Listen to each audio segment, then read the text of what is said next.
জনাব তারেক রহমান সাহেব আপনার চোখ দৃষ্টি সবকিছু অতন্দ্র প্রহরীর মতো খোলা রাখুন এবং আপনার চতুর্পার্শ্বে যে বা যারা আছে চাটুকার এদেরকে প্রতিহত করে সত্যিকার জাতীয়তাবাদ ভারতীয় সম্প্রসারণবাদ বিরোধী যে শক্তি তাদেরকে নিয়ে এগিয়ে চলুন এবং গণভোটকে আপনি জুলাই সনদের অন্তর্ভুক্ত বাস্তবায়ন করুন এবং গণভোটটার প্রতিফলন আমরা দেখতে চাই অতি সত্বর।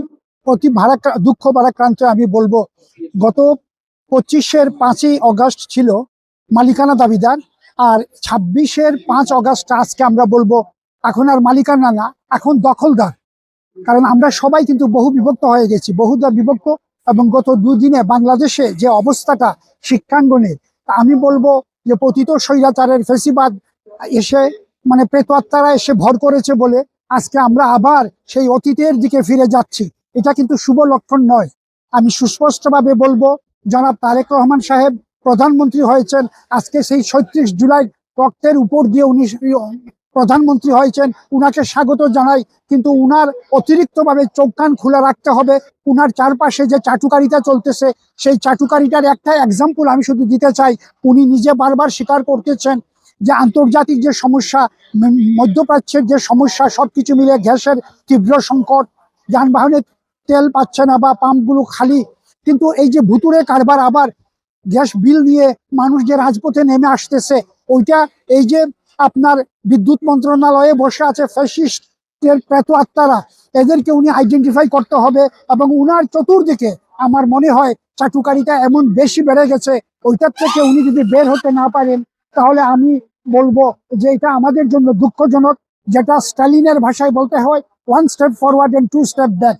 কারণ আপনি মনে করে দেখেন 90-এ 3 দলের যে রূপরেখা ছিল, সেই রূপরেখা কিন্তু এই 91-এ বিএনপি ক্ষমতায় এসে কিন্তু ওইটার থেকে আবার সরে আসা হয়েছিল, যার ফলশ্রুতিতে আমরা দেখলাম যে কেয়ারটেকার গভর্নমেন্ট তুলে দিয়ে একটা দানব আমাদের উপর বসেছিল। সেই দানবকে আমাদের জেনজিরা যেভাবে সরিয়ে দিয়েছেন, এখন যদি এইটার উপভোগ করতে না পারি আমরা, যে স্বাধীনতা এবং ভারতীয় সম্প্রসারণবাদের বিরুদ্ধে যদি আমরা না দাঁড়াতে পারি, আমার মনে হয় না বাংলাদেশ আরো 50 বছর পিছিয়ে যাবে।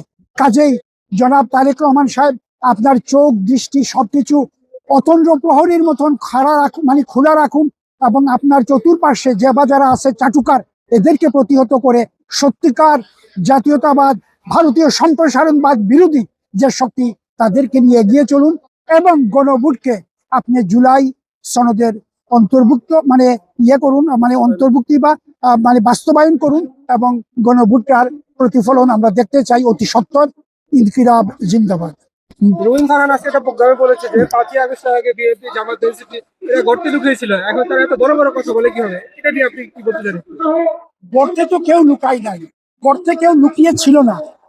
আমি একটা জিনিস বলি, আপনার আজকে সোশ্যাল মিডিয়ার যুগ, আপনি কোনো কিছু অস্বীকার করতে পারবেন না।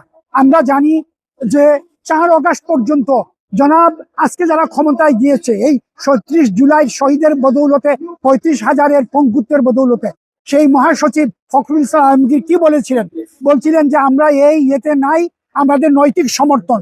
কিন্তু উনি হয়তো জানতেন না সেই তারুণ্যের উচ্ছ্বাসে সেই যুবদল ছাত্রদল, আমরা যে জানি 1400 থেকে 2000 যে শহীদ হয়েছে, তাদের তো 400-500 লোক এরা কিন্তু বিএনপি ঘরানার ছিল।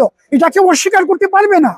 আপনি যেমন আবু সাইদকে অস্বীকার করতে পারবেন না, শহীদ মুগ্ধকে অস্বীকার করতে পারবেন না, ঠিক তেমনি ভাবে বিএনপির অঙ্গ সংগঠনগুলা, ছাত্রদল, যুবদল, এদের যে 400-500 লোক মারা গেছে এটাও কিন্তু সঠিক, কিন্তু দলীয় কোনো সিদ্ধান্ত উনারাও দিতে পারেন নাই। এটা সর্বজন স্বীকৃত। আজকে সেই এক দফার দাবি আর ওইটা বলে বিতর্ক সৃষ্টির বা বহুদা বিভক্তি করার কোনো প্রয়োজন নেই। আমাদেরকে ঐক্য ধরে রাখতে হবে, ঐক্যের কোনো বিকল্প নাই। কাজেই কে কোথায়, এনসিপি তো জন্ম হলো সেদিন, 7-8 মাস বা 9 মাস হবে, এনসিপি তো তখন ছিলই না, কিন্তু দলীয় ভাবে অনেক ছিলেন না মাঠে। বাট এখন তো সবাই বলবে এটা কিন্তু সবার, 37 জুলাই সবার, এই আন্দোলন সবাই। এখানে আমরা ফ্যাসিস্ট বিরোধী যারা ছিল সবাইকে আমরা ধন্যবাদ জানাইতে চাই এবং তাদের ত্যাগের বিনিময়ে আজকে আমরা একটা স্বাধীন সার্বভৌম বাংলাদেশের প্রকৃত স্বাদ পাচ্ছি। এটাই আমাদের কথা।